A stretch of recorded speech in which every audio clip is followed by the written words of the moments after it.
whole team and now these haters salty. What's going on, everybody? Welcome to IE Sports Radio. I'm Niners Jess, along with Ty Alston, Maddie B, and your girl Bex. We are the East Coast Red and Gold. What's going on, Faithful? Hello, friends. Hello, everybody. All right, how are you guys doing? Doing good on Wednesday night already. I've been better and I've been worse, so Yeah. True. I haven't been asking myself where Robbie Gould was, at all. I haven't asked myself. Not that I've heard other people do. I can't say for others, but I have not been asking where Robbie Gould is. Yeah, me neither. Did anyone miss Robbie this weekend? Yeah. The name of Robbie Gould was mentioned more times, apparently on the streets. From what was told and sprinkled about, it was the hot topic of conversation from just about every level of 49er fan, from like passive casual to like diehard. Call Robbie Gould right now, offer him $15 million. Like, it was just.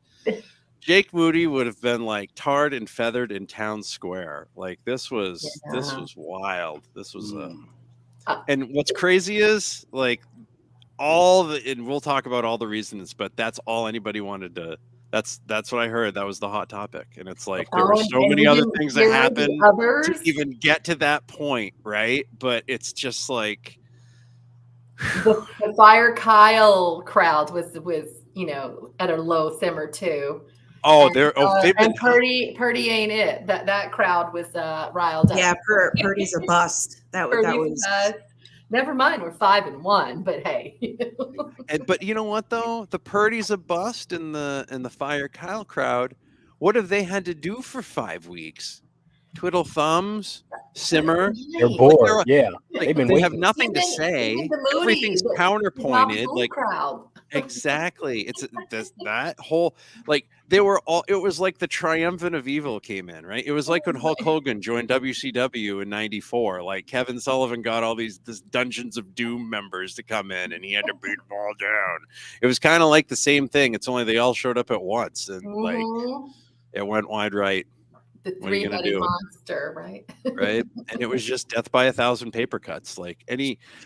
For this team to lose, it has to be like this perfect storm of crap, right? Like they've been getting their tires pumped all week long, like just like a go out into the lake and float there for a little while. And then there's been a victory tour. They're the top of every power rankings. Oh, Deshaun Watson's out because he's scared. Like, yeah, I saw it was that just one, setting up bad. You could just tell it was setting up bad, and then everything went wrong. Officials were all over the place. I know a lot of people don't agree with Tom Brady, but I heard Tom Brady say this week that like the best official is one that stays the hell out of the way, and like those guys could not stay the hell out of the way this weekend. The PJ Walker play was a fumble, and it should have been and it should end up being a touchdown.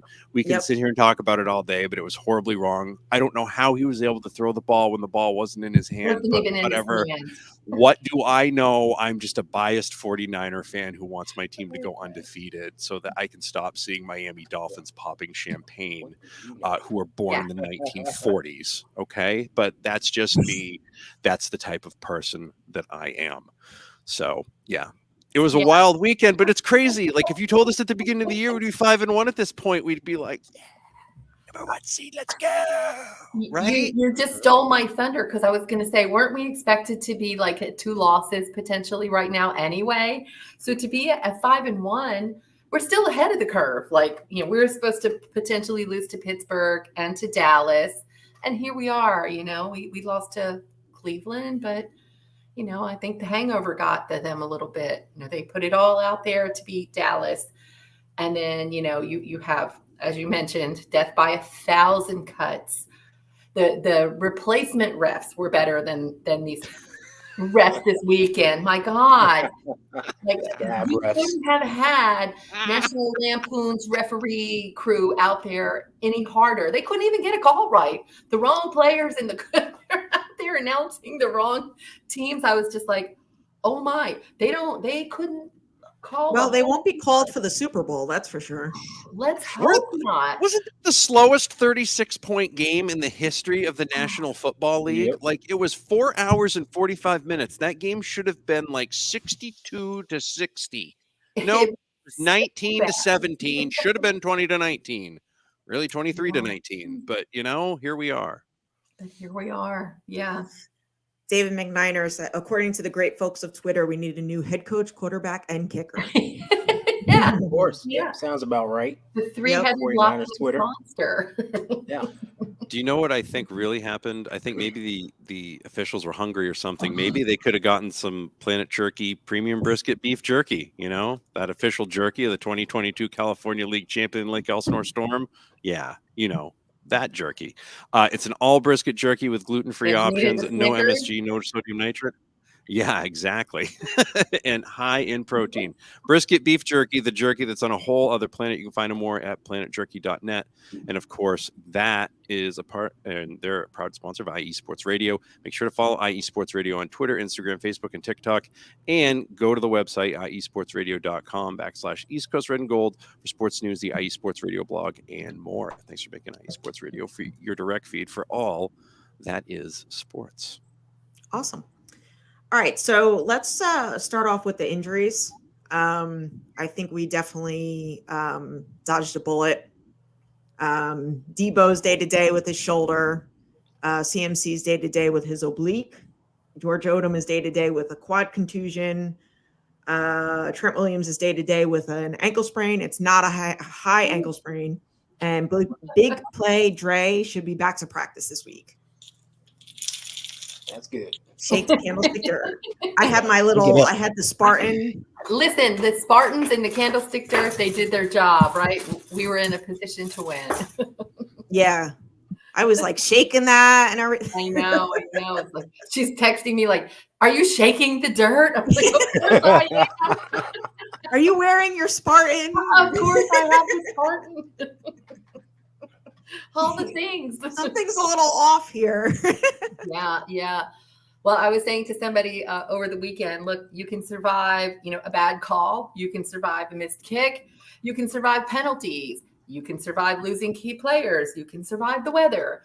A bad day on offense, bad day on defense. But you can't survive all of them on the same day. It's not a winning recipe. And that's literally death by 1,000 cuts is what I called it as well, Matt. You can't survive all those things on the same day. And yet we got this close to doing just that. Yeah. Brock Purdy's first off game. And what's not being talked about enough is how we almost won. Yeah. He still showed up when it counted, right? Exactly. He ran us down, got us in a position to kick, field goal, and win, which happens all the time in football. If he could have done the field goal himself, we would have been all set, right? But that didn't happen in this case. But he did everything else you'd want him to do. Like you're basically 18 inches away from a completely different narrative about Brock Purdy today. And the Brock Purdy crowd kind of has to be like, oh, that's kind of what you want to see from a quarterback who's having a rough day. He still shows up at the end and gets it together. Him and Ayuk just could not get connected. I don't know if it was a Purdy thing, an Ayuk thing, an everybody thing, but they were a mess the other day. And it was really, really bizarre because they've had really good chemistry this whole time. Yeah. Never expected that. Heard the weather was kind of weird, but it wasn't like Chicago, I guess. Yeah. It was more like rain for a little while, sprinkly rain, everybody gets their punches on, then everybody gets the punches on, the sun's out, and then the wind, and then it would alternate. It was like scenes, like, okay, wind, and then okay, rain, and then it was like with each thing, but again, not an entire rain-filled day. Yeah. Some 49ers season ticket holders that had made the trip said it wasn't any worse than like a December game at Levi's when it's windy out there, right? Like the Miami game last year, I guess. That was a wind tunnel game, The Patriots game a couple of years ago. It kind of sounds like the home opener from last year. Home opener too, last year, exactly. Yep. It was rainy, buckets, and then you take the everything off, and then here comes the rain. You put all your ponchos back on and take cover. But yeah, it was a mix of everything. But in that one shot, the only time I could really tell that it was raining is when Purdy went to throw it and it slipped out of his hand. Yeah. You Came know, right out of his you hand. could see the rain really coming down. I was like, oh, maybe it's raining harder than I thought. But yeah, it was tough to judge how much rain was really happening.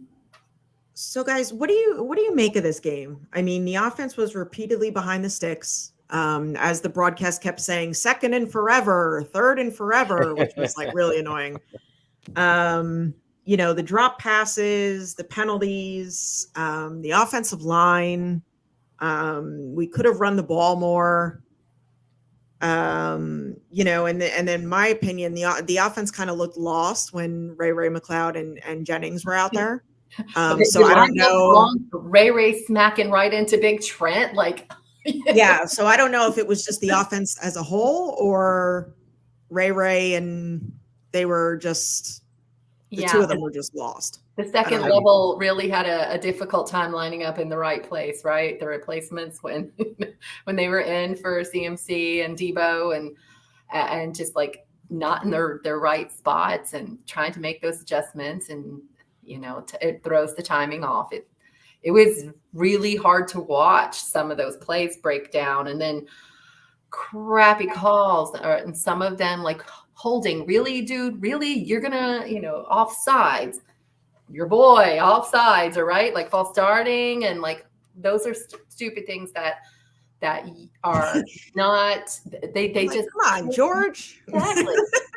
The holding calls, sometimes it's like everybody gets away with holding here and there, and some of them are very subjective, and you get called for something that they let go on the last play, right? But for that, I was like, you cannot false start, like those kinds of things. Delay of game. We had delay of game. We don't need those kind of things. All that does is just keep you moving in the wrong direction. I didn't like all those crappy penalties, but yeah, it is what it is.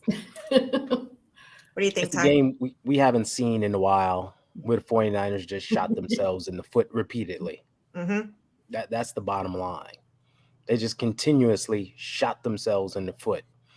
And it came at the most inopportune times, right? Brandon Ayuk is open for a touchdown. He drops the ball, right? Like he catches that ball, stays on his feet. That's 6. There's no one else out there. Yep. There's another time he's open for another touchdown, and Brock kind of throws the ball late to him, which allows the defender to catch up to him. And he has to do the hurdle move, and he can't stay on his feet. He falls out of bounds. Like that should have been a touchdown there, right? Mm-hmm. Fred Warner gets a pick, and we takes it down to the 25, and we proceed to go backwards on offense. Like, what's going on here? What am I watching? What? What is this? Are we the Patriots? What is going on in this game? It felt a little too familiar from, a couple years ago, right? Like you just watch them. It slowly starts to sink. By halftime, the score's tied, and then third quarter, you feel it slipping away. And by the fourth quarter, the boat is taking on water. It's a game we haven't seen in a while. And we haven't seen it in a long time. But. Yeah, the miscues, the injuries started popping up. Yeah. There was one guy. Then another guy. Then Trent hurts his ankle. What were you saying, Rebecca? I'm sorry. I thought you were done there for a second. I didn't feel like they initially were targeting CMC though, and I think that the announcers. That's been going on for weeks. That's been going on for weeks. That's been going on for weeks. If you look back, they seem like they were. It's known at a league level. It's known at a league. They talk about it. They talk about all this talk about health and protection of quarterbacks, health and protection of quarterbacks, health and protection. Where the hell is the health and protection of running backs? Right? Nobody's taking more punishment than them in that scenario, and they're getting yanked and cranked and banked and every other scenario of anked that you could possibly be, and yet Gibson throws a textbook clean hit that the former head of officiating says is not a foul on national television, keeps a drive alive for Cleveland to get their stuff together one more time. They came back from the dead more than that dude for the guy with the hockey mask, whatever the hell his name is. Michael Myers, Jason Myers, Jason I don't know. Voorhees. Dana Carvey, I'm not sure what his name was. I'm not really sure. McCarthy. Yeah, Al Bundy, like whatever it was. It just doesn't stop. And you just keep giving them chances, and they're at home, and they'd had a week off, and they'd had a week off to hear about how bad the 49ers are going to lay the whooping to them. And Jim Schwartz, for some reason, he's the Enrique Wilson to Kyle Shanahan's Pedro Martinez, man. He's just, they don't mix for some reason, for whatever it is. It's not like Jim Schwartz is like, it's not like he's not 1985 Buddy Ryan, but like for some reason he's a pain in Kyle Shanahan's ass by the looks of things, based on that record, for whatever reason, whatever it could be. So, but you brought up that play, Matt. That's absolutely a pivotal play, because that was a third down that would have put them in a position where they had to punt. They weren't in field goal range. And that was the playmaking stop that was going to turn this game around. It was like 4 minutes left in the game. We were going to take back the ball. We had the lead. Instead, he fresh Jordan Mason gives them a fresh set of downs. And then the very next play, they call Mooney Ward for pass interference or something, right? Yep. And moved it right down to the goal line. So they just gave them these two very big plays that set them right up for a score. So, sometimes you can't always win against bad calls, but when you're not connecting with the big plays that Ty was pointing out with Brandon Ayuk and others, and then you're shooting yourself in the foot with false starts and these crappy little, delay of game penalties, it's hard to win when you do that to yourself, or when other people are influencing the way the game is going. It was tough to watch. I mean, those last plays in the fourth quarter, I was just like, okay. It's not happening. A couple of things to point out too. The defense missed two big opportunities to score. One, of course, by the officials, but also on the Fred Warner interception. If Nick Bosa blocks the right guy, Fred Warner gets a touchdown on that play, and we don't have to worry about the offense even touching the field. Yeah. And then at that point, Cleveland's like, we just got 49ers, right? Instead, he blocks the wrong guy. And after he did it, he was so pissed because he knew he blocked the wrong guy, because the guy that he didn't block, the guy that he should have blocked, was the guy that got Warner down. And the guy that he blocked wasn't going to get Warner at all. So it was just one of those deals where every decision, every time they hit on 15 at the hit or stay on 15 at the blackjack table, it was wrong. It just didn't matter. Right. The dealer had a 17, and you're like, thank you, have a good day. There was no, or you'd bust. There was no you got the rhythm at any point in time. You know what I mean? It just didn't.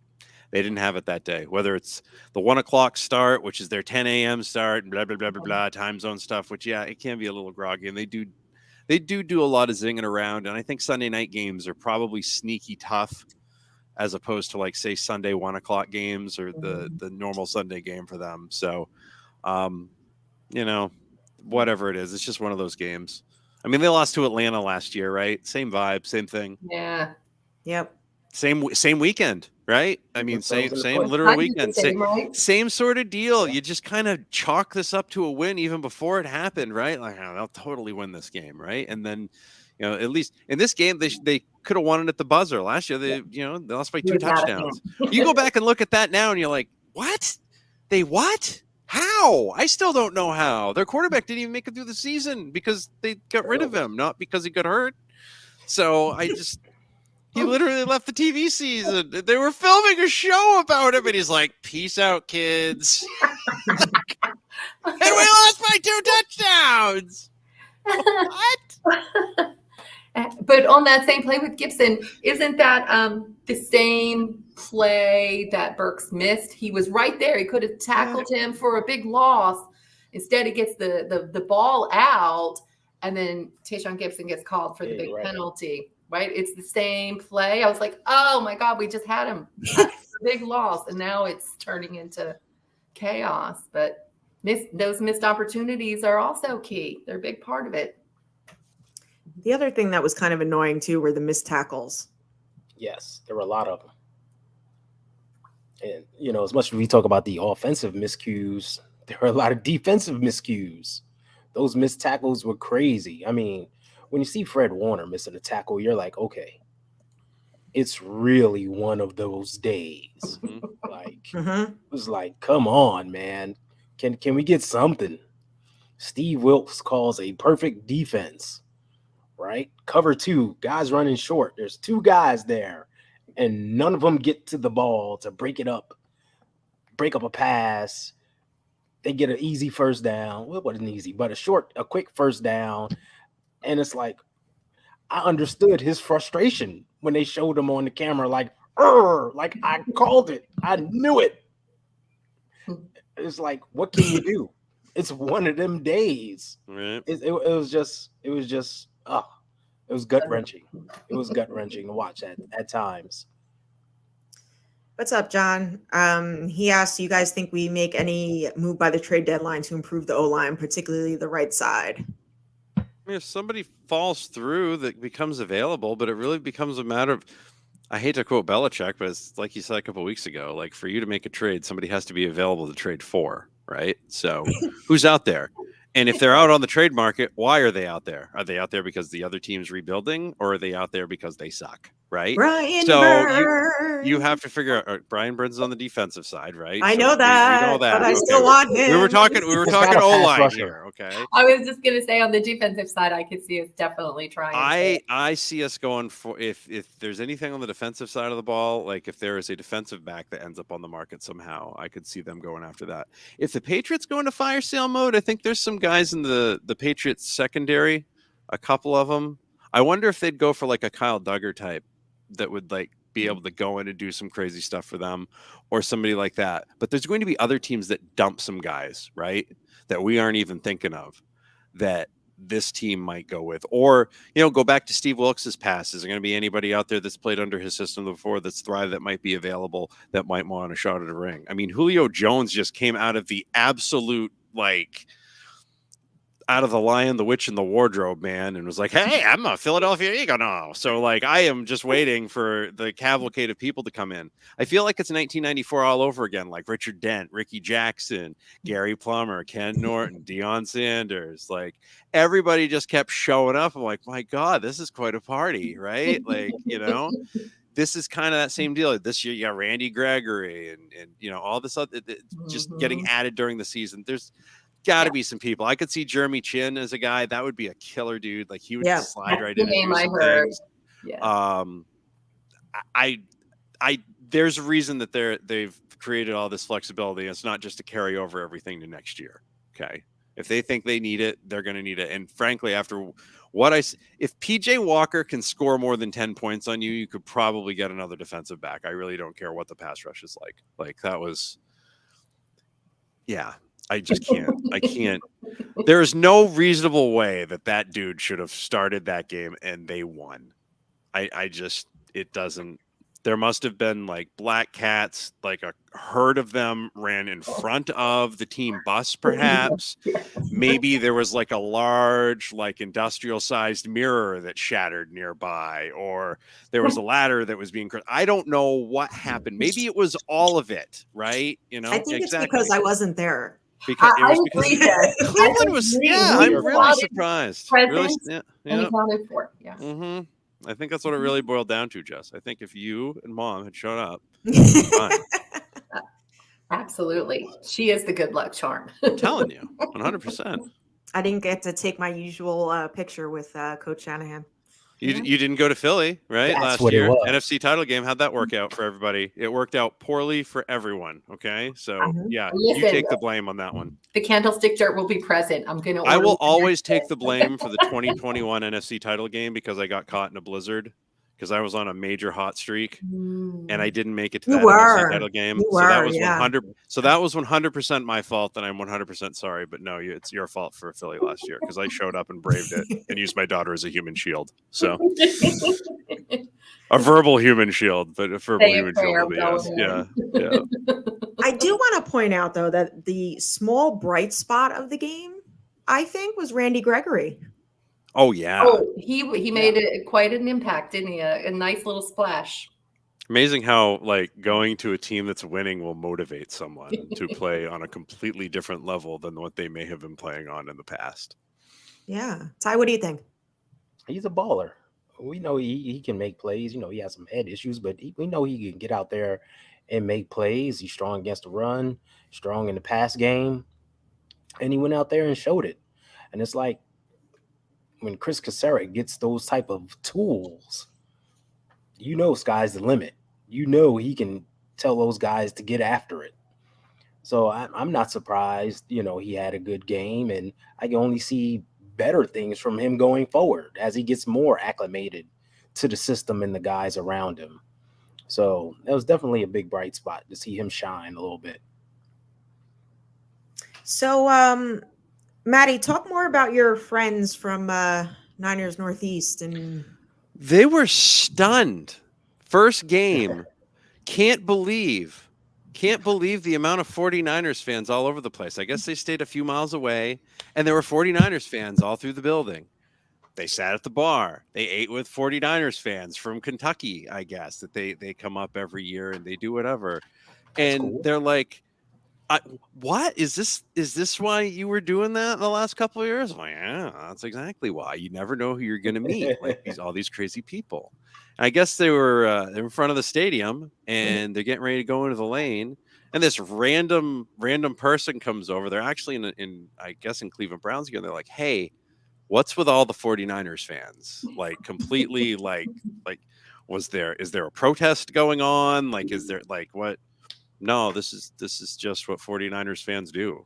That was really the answer that they were given, and they couldn't believe it. So, but you're starting to see this around the league a little bit.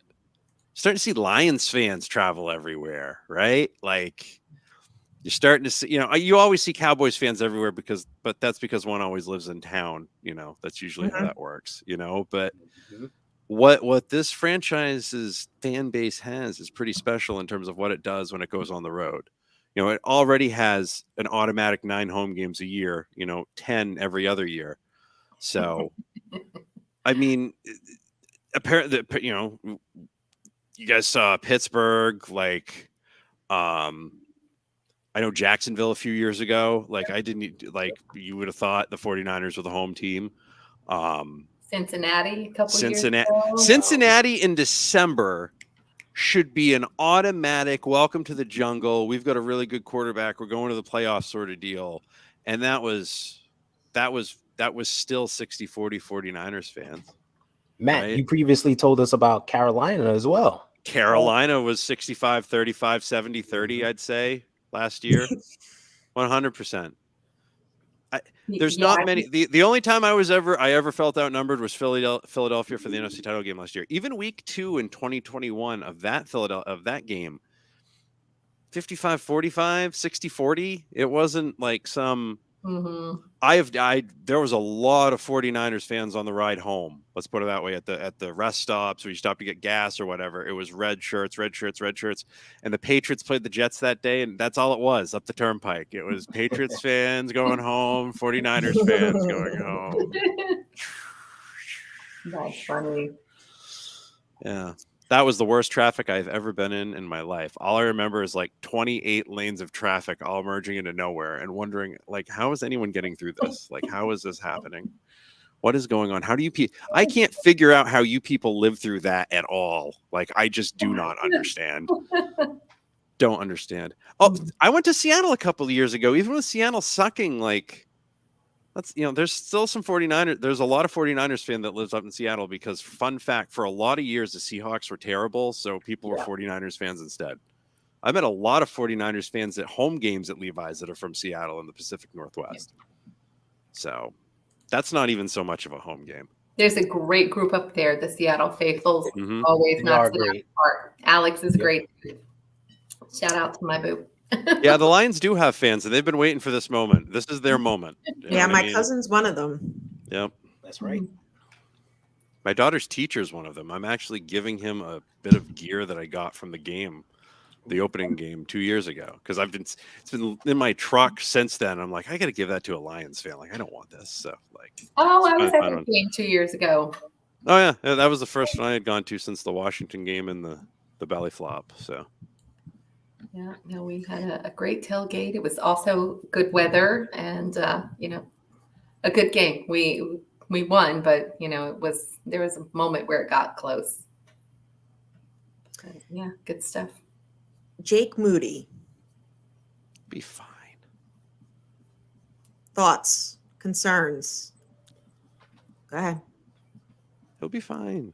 Like this is, and if he's not, they'll go find somebody, right? There's so many veterans on the market right now. At the end of the day, he's only going to get so many chances to do this, right?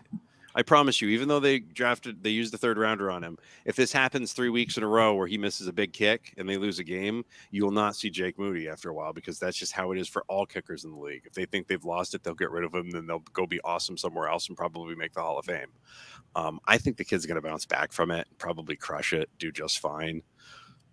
I was really surprised that the Michigan kid didn't knock out Ohio, like the Ohio, team, though. You know what I mean? I was really, I thought that set up perfectly. But at the end of the day, I thought they should have gotten closer. I thought they wasted way too much. I need you guys to explain something to me, okay? And I have been wondering this for a very long time. Do teams get some sort of financial reward for not using timeouts in each half? Like if you go home with a timeout, like do you get $500 or something? Do you get a gift card to Albertsons, like a free Jack in the Box coupon? Like what do you get? You could redeem them for something. Okay, because I'm not mistaken. They had a timeout. They had plenty of time to run more plays and get closer. Why are we settling for a 41-yarder? I do not understand. Cleveland is back on their heels, freaking out, can't believe it. Like, I just, if you watch the highlights of that game, it's not that Browns fans are cheering that they won. They're cheering because they're absolutely stunned that he missed the kick. It's not that they won the game. That's not it. They're like, oh my God, I can't believe he missed it. And they don't know how to react. So they're, like it was, it just, like, why aren't we making it closer for the kid? You know what I mean? And then they move it over to the middle. Isn't that funny? Like if they kept it on the left hash mark, I don't think it would have gone wide right. Like what? That's a fun fact too, like right? let's make this closer than an extra point, because guess what? We can, or we could just do this thing called score a touchdown and get the hell out of here. Okay, let's just go. Let's throw it to George Kittle over by the corner and go the hell home. We could try that too. And if it doesn't work, then you could kick it. But why waste 2 plays? And again, you don't get to collect all the timeouts in the year and bundle them for the playoffs. They don't do that, unfortunately. Oh, man. Okay? I think that would be a cool feature, but stop wasting timeouts and stop doing other things. Also, as a complete sidebar, and I will promise I'll stop ranting very shortly, teams that take a timeout only to come out of the timeout and try to fake an offside play just to draw a 5-yard delay of game penalty. What the hell is wrong with you? What is the point? What are you doing? Find something else to do. I don't care, but you should not be coaching football. You should have someone on your staff that tells you that is the dumbest thing we've ever done today. If you are taking a timeout, call a play. If you're not going to call a play, don't take a timeout. Yeah, because you can't call 2 in a row. It's moronic. All back to back. It was crazy. You're right. And they did that in the second half. I don't know how Cleveland didn't get burned by that. Yeah. Don't understand it. Oh, good. Jameson's joining us from the other. Hi, Jameson. Right. What's up, buddy? Senior member of Niners Northeast. Yeah. CEO. Yeah, CEO. Yeah, I mean, Jake Moody's got a long range, so a 41-yarder is not really outside. Right. It's in the sweet spot for him. It really should not have been a problem. Absolutely. But everything everything in that game was a problem, right? Everything. Why not just make that thing as easy as humanly possible? We just didn't. We didn't. Okay. And look, we're lucky they didn't score a touchdown in the first quarter over penalties, right? Like it could have been worse. We could have needed to score a touchdown on that last drive, but we didn't. So yeah, I mean, you're absolutely right. If Jake Moody doesn't step up, they'll get Robbie back in here and 2 shakes of a lamb's tail, 2 swings of the golf club. Robbie, yeah. For me, it's situational football. We talked about how the team was out of sync all day. All day, they were out of sync. And they finally get a drive together. Push it down. You get some simple throws. Kyle kept it simple. Make some simple throws. Just get it into the playmaker's hands. Ayuk makes a big catch and run. Jordan Mason gets a big run. Big for him, like 8-9 yards, right? So you have this timeout. There's time on the clock. Cleveland's on their heels. You have your rookie kicker, who, remember, hadn't kicked the 2 weeks prior, right? He's been cold because our offense has been so good. He hasn't had to kick a field goal. He missed one earlier. There's a weird aura in the air. Let's try to get it a little closer, or you know what? We can take a shot. They can't guard Ayuk right now. Big George is out there. You know what? If we have this championship mentality, let's go for something. I got a timeout in my pocket to burn. We can push the envelope here a little bit. Yeah. Let me dial up my best play for one of my best guys, right? If I believe Brock is that guy, I'm putting the ball in his hand. I got wide receiver number 1 out there he's been open all day. He was cooking. Let's put that out there. We got Big George out there. No one can guard him. He was getting open too. They were double teaming him a lot, I noticed. Yeah. Mm-hmm. So they had 2 things on their game plan. Stop CMC, stop George Kittle. Yep. But let me dial up my best play for these 2 guys, and let's see what can happen. If anything else, I tell Brock, just throw it away. We live for another down, right? You can do some things. Jordan Mason just ran for 8 yards. If you want to have a little power run, pick up an extra yard, get the first down, just move it closer, you can do that. This situation was handled wrong. Conservative Kyle came out, and that's what happened. And we should have seen that coming, because he reared his ugly head earlier in the game after the Fred Warner interception, when we went backwards. Instead of, okay, it's 3rd and 13. Yeah, a few more yards. We could get into Jake Moody's range, but let's try to get even more than just a few. He calls a handoff to Debo. Conservative Kyle. It's like you gotta push the envelope a little bit. You can handle that situation much better. And then to put your rookie kicker now, who hadn't kicked in 2 weeks. He's already 1 for 2 on the day. 1-1, I should say. Like, you know, on a weird day, you know, this is not automatic. It's not automatic. So that should have been handled a whole lot better.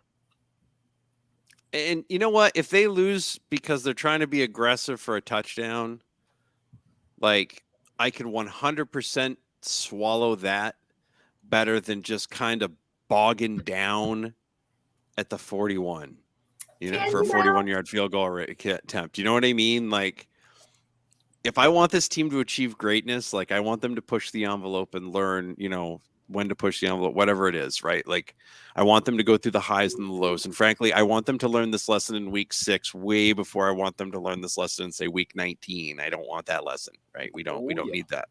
We've learned all those lessons. We're good. Thank you. But with this team, one, they need to worry less about like what t-shirt they're wearing to piss off the other team from the previous week, and then talking about that all week long. And then feeding into it and continually feeding into it kind of this week. It was really, there's some very big post WrestleMania vibes from Cowboys 49ers. And it really spilled over this week. And it really, honestly, I thought it spilled over to the Cowboys in their game. It's not like they look like great shakes against the Chargers, by the way. The Chargers defense is not that good. So if Dallas is this elite juggernaut team that's just a rung below the 49ers that they say they are, they probably should have beat them by like, I don't know, 10 to 15 more points. But they didn't. You know, they struggled, scratched and clawed and pulled one out late. So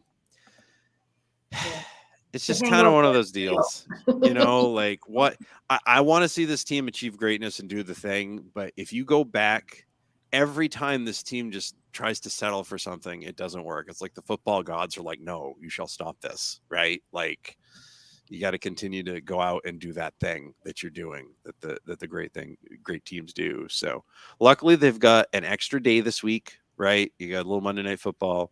Minnesota is not the Minnesota we thought this team would be facing, right? There's no Justin Jefferson, which is huge. Goodness gracious, is that huge?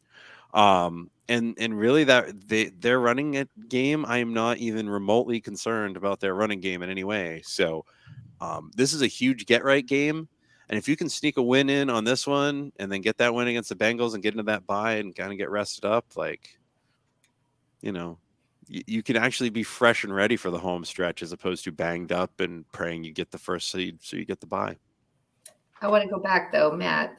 You're in the situation where you've got a kicker whose nickname is Money Moody, whose long range is 57 yards, and you're putting him up with a 41-yarder. Should be the sweet spot, should be the easy way to win this game, rather than trying to take a chance on whatever weather conditions with running or passing the ball, which hasn't gone quite as well as we're used to this year. Don't you think you try to take the more secure way to win the game? I didn't disagree with going for it. I did disagree with not at least trying to run one more play and get it a little closer. But you're going to kick that ball 9 out of 10 or 10 out of 10 for most teams. You're kicking the field goal. Like that's the thing you do to win. You take the sure bet. Yeah, and I agree, right? And that's usually how it works, and that's how that thing goes. But like, it just seems like when this team does that, something doesn't go the way it's supposed to go, right? Like, and it seemed like when that was Robbie Gould in that scenario, which is why everyone was, you know, chanting the name, going for that. When that was him, that wasn't really happening, right? He wasn't, you know, especially in the last couple of years, like it didn't matter really where the kick was from. He was gonna make the game winner, and everybody was gonna go home happy and drive home safe and cash in their Jack in the Box thing for free French fries or whatever, like, or get their burger, you know, whatever the hell it was. But that's just it didn't happen this time. I'm never comfortable with a rookie kicker because that's just who I am, and I'm scared and old, and I've seen teams lose in every possible way. But a consistent thing that I see every year is teams with a rookie or young kicker have a guy kick away some games, close games that you kind of need to go. Like you want your 50-50 games, you want to go kind of 50-50 in those, right? And then you want to win your blowouts, and then that's kind of like how you stack it. And if you don't have a good kicker, that skewed 50-50 is going to go the other way.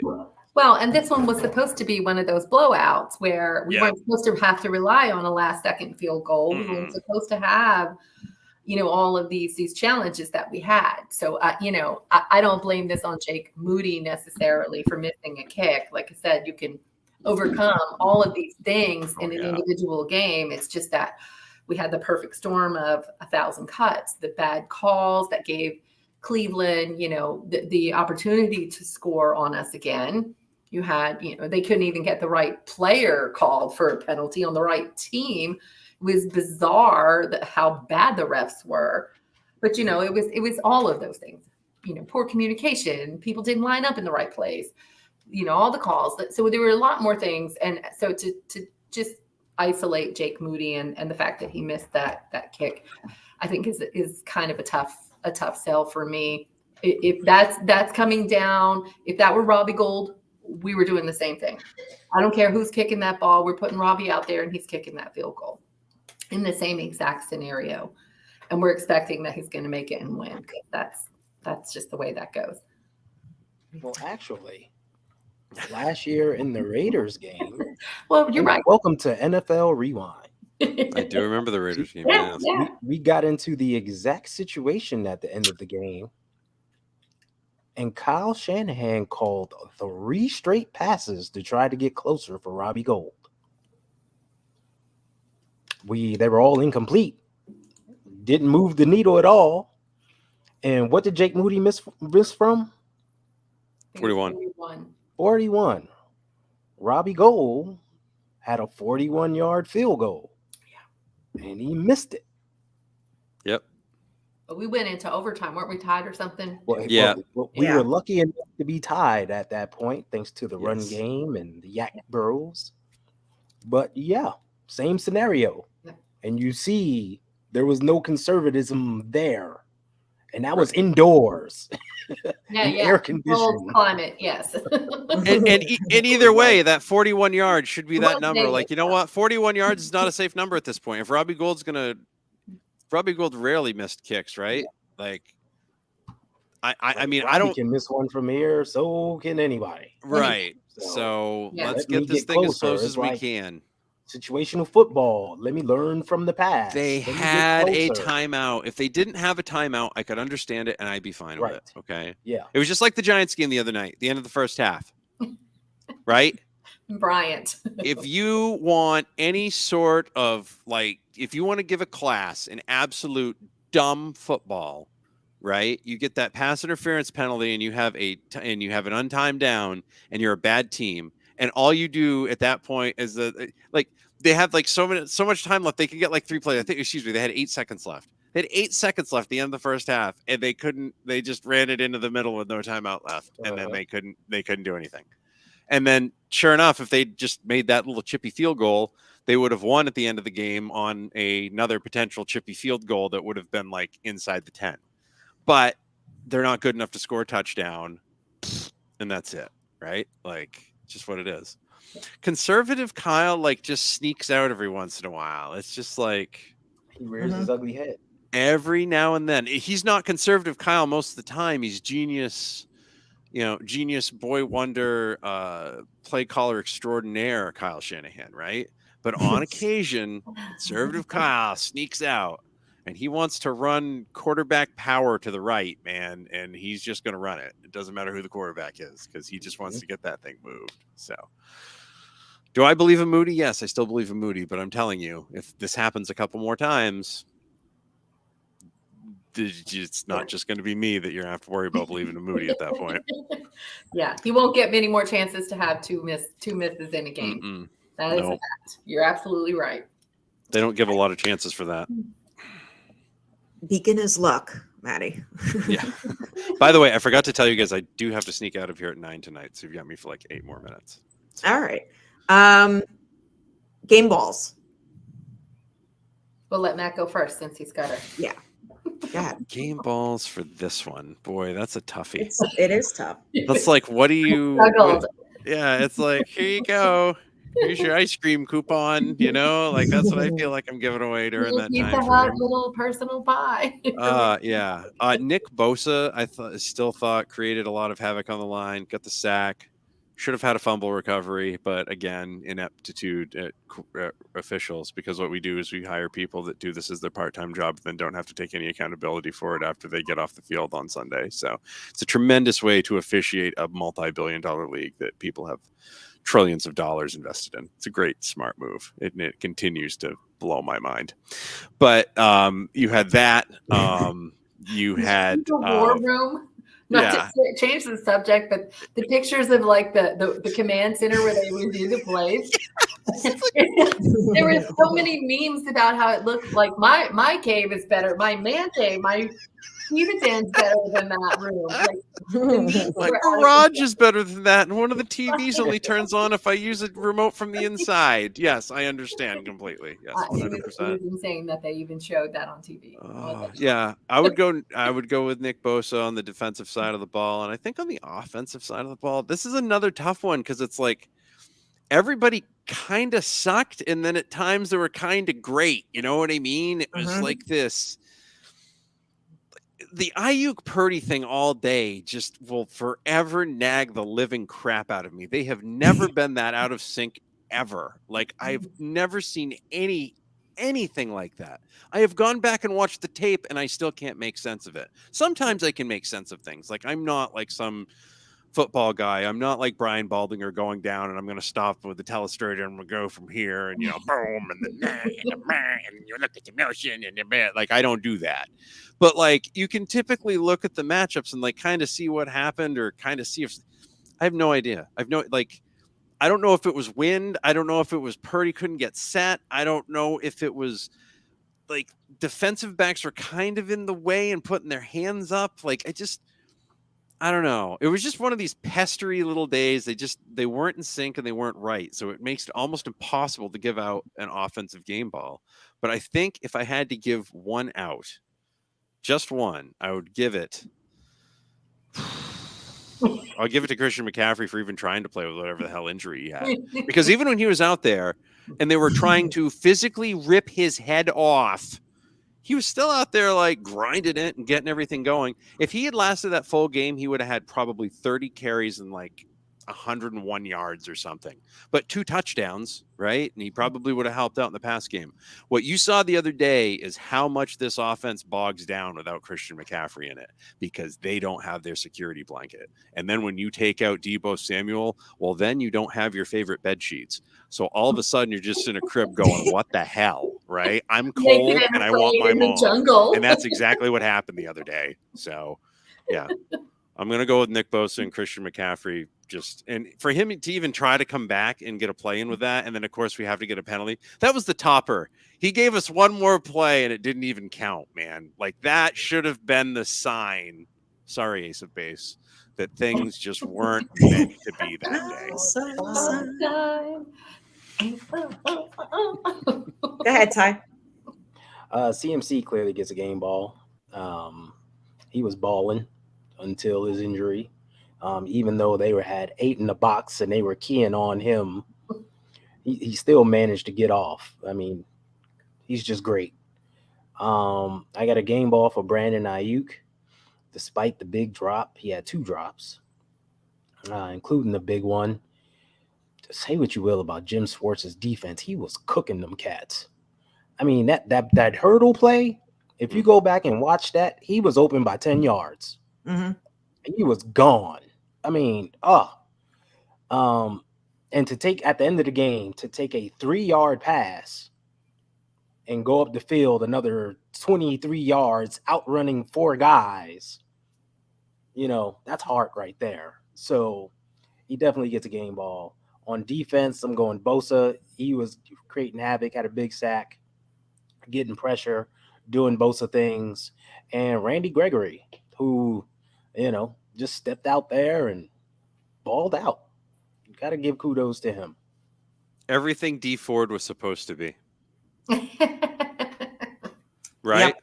Mm-hmm. Like, that's kind of what they wanted from D Ford. Like, I think they wanted that situational pass rusher that was going to come in, that Tim Harris type, that same deal. Even a little bit like Fred Dean, like come in and be that situational pass rusher. Like they just didn't need him to be as impactful. They just need him to get good rotation minutes. And I thought it was a really good start the other day. I was very impressed. For me, I'm giving one to Brock, only because he took us down the field for the potential game-winning field goal. And for 13 yards. Yeah. Like I said, only because he took us down the field for the potential game-winning field goal. He's still giving side eye. He made the play when it mattered. Right? Exactly. That's what I'm going to say on that. And Whatever. then on called. defense, I'm going Randy Gregory. I think everybody had good picks. Yeah, so mine, I was giving CMC and Brock Purdy balls just because CMC, he's bloody, he's this, he's that. Tim Harris is 147 years old. I didn't mean now, Randy. I swear to God, I didn't want Tim Harris to come in now. And Trent Williams too gets a game ball. He came back in. He's like, I ain't leaving these guys out here by themselves. I'll play through this. So he gets a game ball for just heart and bravery. That's a good on call the right there. defense. He was on Yeah, one leg. right. Like Trent, like that all heart kind of attitude. And he didn't And- punch anybody this week, so we really appreciate that. 'Cause he probably Pre-game. would have gotten ejected Yeah. if he punched somebody this week. Pre-game, So. No, yeah. he did pregame. The scuffle happened pregame. They all got into it. That's the But it new was thing kind of now. funny when he walked up, they kind of like They scurried away. scattered like roaches in the light. Somebody put the light switch on. Here comes Big Trent running in. They're like, pew. Yep. So yeah, Trent is a Trent. But on defense, I was really I don't know, I was struggling. I was happy with Warner and Diamador Lenore getting picks, but also Randy Gregory stepping in, taking. I forgot about that. Yeah, like they still were impactful, doing the thing, but as ugly as it was, right? There's some bright spots. I liked how Randy Gregory, just sort of made his presence known there too. So it's like who to give game balls to. I don't know. The defense kind of got stepped on a little bit out there, but I guess those are my game balls there. And Ray McLeod, I thought, Ray special teams and then coming in, having to step in on the offensive side too and pick up some snaps. I thought Ray played really well, except when he was out of position and ran into Trent on the one play. Hit the big man. Like Ray on a jet sweep was like kind of the positive play that they had. yeah. By the way, before I get out of here, they'll beat Minnesota, but they'll beat them like 27-18 or something. It'll be gross because that'll just be what it is, but they'll pull away at the end. Probably my guess would be a Kirk Cousins pick 6. Like they'll be up like 21-19, and then Minnesota will be driving, and then Bosa will hit them from behind, and then probably Hufanga or one of the other defensive backs will pick it up, scoop it, and run it in for a touchdown, and that will be it. So I'm going to guess 28-19 Monday Night Football against the Vikings. Hoo-ah, go faithful, bang, bang, Niner gang. Love you all, and I'll see We're you next giving week. 7, right? We're giving Have a 7. good night, Manny. Giving 7, you too. Good night. I don't think that the Minnesota game will be that close. I don't either. No. We're covering the 7 points plus. Yeah. Yeah, I mean, no Justin Jefferson. I mean, they have Addison. I think they're missing Adam Thielen, to be honest. Yeah. He's with Carolina now, right? He's with Carolina, yeah. Yeah. He's gone. Like Maddie said earlier, their run game isn't very, Nope. not really worried about that. Dalvin Cook's gone. They thought they could replace him, but nope, it hasn't happened. Yeah. I definitely don't think it'll be that close. Yeah. I don't either. I think these guys are going to be really tight about losing to Cleveland like they did. So I think they're going to come out and They know Yeah, they I shot think they're themselves in going to the be foot. a bit statement. salty. They're going to They be should have been statement. 21 zip in the first quarter. They know. Yeah. They know. Like, we'll be fine. We're playing It in just the air stinks that we have conditioned to wait till dome. Monday night. Yeah, I know. You gotta wait that extra day and then wait Yeah. all day. At least oh my like God. Sunday night, is doable, but then Right. got to work, and then you know. Yeah. Then it's a late school night. It's Can anyone explain Skull and what the Vikings say? I don't know about the skull thing, but it's just all that whole Nordic Viking. Yeah, it's the whole mentality. Nordic Viking Yeah. thing. Yeah. The whole, the Viking mentality, almost like the Spartan mentality that we adapt for our first down chant. It's the all or nothing, like you're going in, you're taking no prisoners type of attitude is what that's all about. Yeah. Yeah. X factors on offense. I mean, I think the Ayuk Purdy connection has to be restored. They can't be dropping balls and missing key plays like they did in the Cleveland game. Those have been the hallmark of our offensive, moving the long balls, and Ayuk's hands have been solid up until this last game, and I do think that that's going to be a key thing, but also, restoring the run game. We seemingly, I don't know whether it was the Jim Schwartz taking away the edges and the jet sweeps weren't working, Debo going out, Christian McCaffrey going out, whatever that was. But I think, definitely Purdy's accuracy will be restored and he'll hit all his targets. Yeah, they'll get on the same page. You won't see that again. On one play, guy's open, he drops the ball. On next play, he's open, quarterback those 3 yards behind him. Yeah. That was just a weird anomaly. They'll get back on the same page. Won't be any rain, so we don't have to worry about wetness. So they'll be fine. I think the X factor is going to be Jordan Mason. I think Kyle's going to realize he kind of dropped the ball in not giving him the ball a bit more when CMC went out, because he was averaging like 6 yards a carry. Yeah. It's not like they were stopping him. Mm-hmm. The line was mauling, and we know he runs hard. He was moving the ball. So I can see him like breaking 1 or 2 this game, just getting us big yards. And Kyle will get back to running the ball, setting up play action. So he'll be the key. I could see, like you guys said, like Brock, getting back into rhythm with Ayuk, but also, throwing some to George Kittle. I was just going to say, I left George Kittle alone for you because thank you. I do think George will be back in action. And they're not going to be able to double team George Kittle and not get punished for that, So Kittle will have plenty of opportunities. Yeah, just the fact that he was non-existent, like for, the Cleveland game was kind of, I don't know. I mean, I always say good things happen when the ball's in George Kittle's hands, and but we couldn't do anything right last week. Yeah, seems like. John LaJoy says 35-10. Sunday is my birthday. Happy birthday! Happy birthday! May you have a slightly late happy birthday present. Yeah. Jimbo still 4-1 odds to win the Super Bowl. Vegas.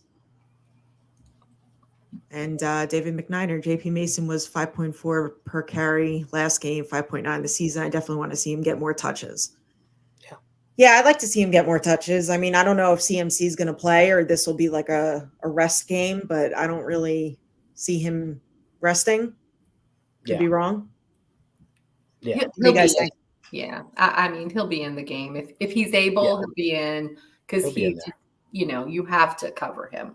Like they'll have to target him. And if the ball goes to Mason or Ray or somebody else, that's just the way it'll go. But if he can play, I think McCaffrey's in. Yeah. And you think about him, remember the Dallas game? I think he hurt his oblique in the Dallas game when he scored that touchdown, because they like grabbed him and twisted him. And when he got up, he kind of reached back there. Mm-hmm. So I believe that's when it first started. But if you think about that drive, remember that helmet hit that they targeted him on? Remember, he didn't go out the game. Mm-hmm. He popped up and just walked back to the huddle. Yeah. So he's that kind of player where you have to literally pull him off the field. And didn't one official want him tested for concussion protocol from that play? There was something, something about it, but yeah, and they should have. I thought for sure someone was going to pull him off, and was shocked when they just let him stay there. I was shocked when Kyle called the run play for him right after it. Like, what are you doing? You're running him killed. Oh my God. But yeah, you have to literally tell him he can't go on the field for him not to play. Yeah, and I think no, go ahead. No, they definitely should have pulled him after that hit. But I do think he'll be on probably a pitch count or some rest, because he needs it. They're targeting him. They're twisting his head in 87 directions. Helmet to helmet and body shots that are they're trying to take him out or limit his activity. So I think if he's in, it's a formidable thing. You have to cover him, but also, if you give the ball to someone else, then that's just opening opportunities there. But no doubt. We talked about this on the show. We all understand he is great, like great, generational talent, great. But when it's 2nd and 1. short yardage. And you got this young 235-pound running back that people are comparing to Marshawn Lynch on your bench. Bring him in and let him, lower his head and get in there and take a pounding. Let CMC come out after we get the first down and conserve him a bit. Like, come on now. We need him for the long stretch. Yep, we need him in February. Yeah, and sprinkle in some Elijah Mitchell too. Yeah, exactly. He's another one. Maybe this will be the game where he plays a little bit more and we get him going. Yeah. X factors on defense. Go ahead, Becca. X factors on defense. Oh, I mean, I think it's going to be Nick Bosa and maybe Randy Gregory. I don't know. We pressure whoever's getting pressure on Cousins. That's going to be a thing. They're going to get after him, and just like we did in Dallas, that it's going to get Cousins off balance, and he's going to do the same thing. He's going to start throwing the ball crazy, and we'll have opportunities to get balls picked off and things like that. But I think it's definitely going to be the pass rush that gets to Cousins. Go ahead, Ty. Yeah, I'm going to go with Javon Hargrave for the happy feet that Rebecca just talked about. Him getting pressure, and Dre Greenlaw coming back, getting in some action. I know he'll be chomping at the bit. Yeah, he'll be disruptive. Mooney Ward's going to have a pick six. Oh, okay. That's a bold prediction. I like it. I like it. Yeah. So last one for me, on both sides of the ball, offense and defense, what do we have to do to win this game? Go ahead, Ty. Just execute. It's simple execution. We saw for 5 weeks how this team executed the way they're supposed to, and it was 30 points. Easy. This past Sunday should have been another 30-point game. Easy. There was 2 touchdowns that just weren't executed. Right? We get an interception, take the ball down to the 25. That should at least been a field goal right there. We missed 2 field goals. I mean, there's points on the board easy that we just left out there. That was a 30-plus point game. But we just didn't execute, and we left it out there. That's all we got to do is execute. Play 49ers football, and like this team knows they're capable of. And I think they'll get back to that this week. Run the ball, throw the rock to George Kittle, Brandon Ayuk. Good things happen when the ball's in George Kittle's hands. How many targets for George? Yeah, he definitely needs another big game. I feel like another big game he's due for one. But yeah, before you go, yeah. Here's my thing about George.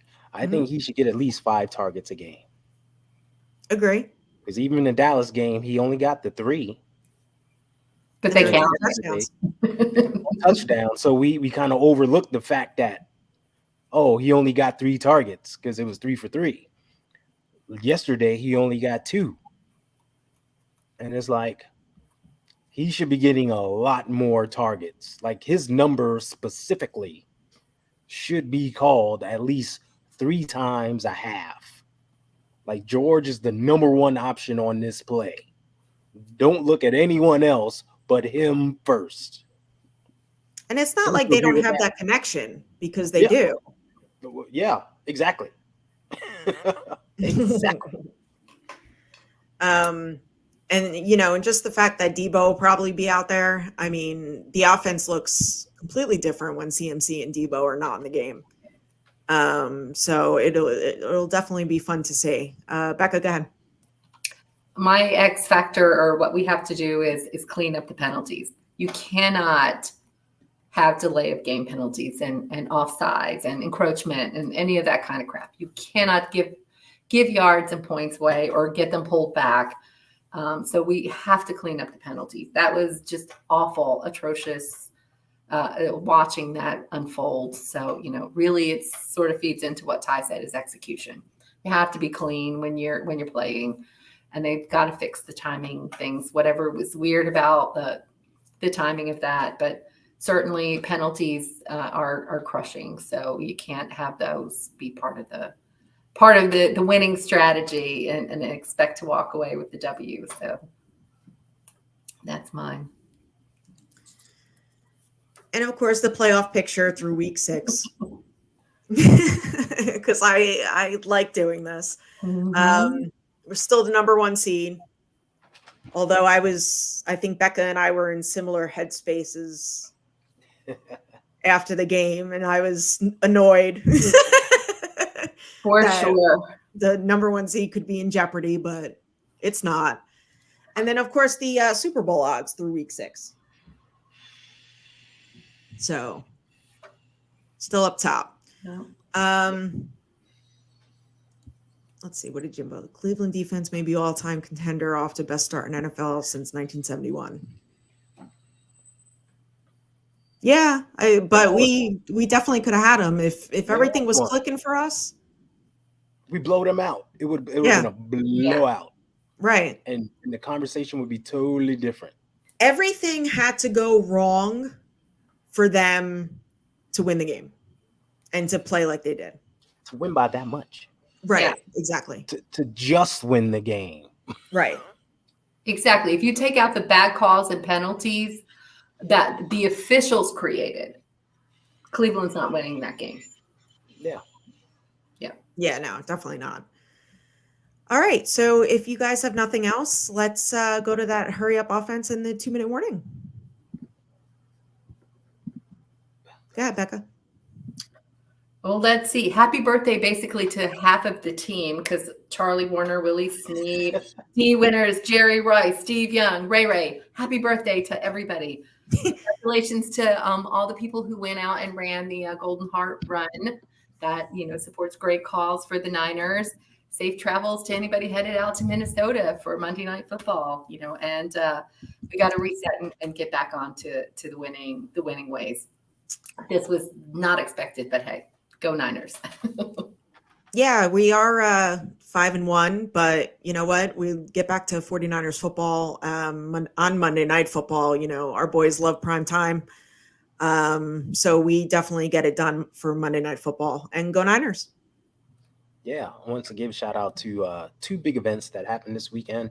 As Rebecca mentioned, everyone that was at the Golden Heart Run, saw the pictures, read a little bit about it. Seems like a wonderful event, like it always is. So kudos to everyone who attended, and shout out to everyone who attended the 49er Faithful UK London meetup and the Ireland meetup. It shows that our community is not just US based, it is worldwide. Fans are getting together to celebrate this team, and it is a wonderful thing. So kudos to everyone there. If you haven't liked the show tonight, please subscribe. And as always, go Niners. Oh, Maddie isn't here. Bang, bang, Niner gang. And of course, for the upstart 49ers, they're 6 yards away from Pontiac. 3rd and 3. We'll see a pickup sometime on the right side, possibly. Montana looking, throwing in the end zone.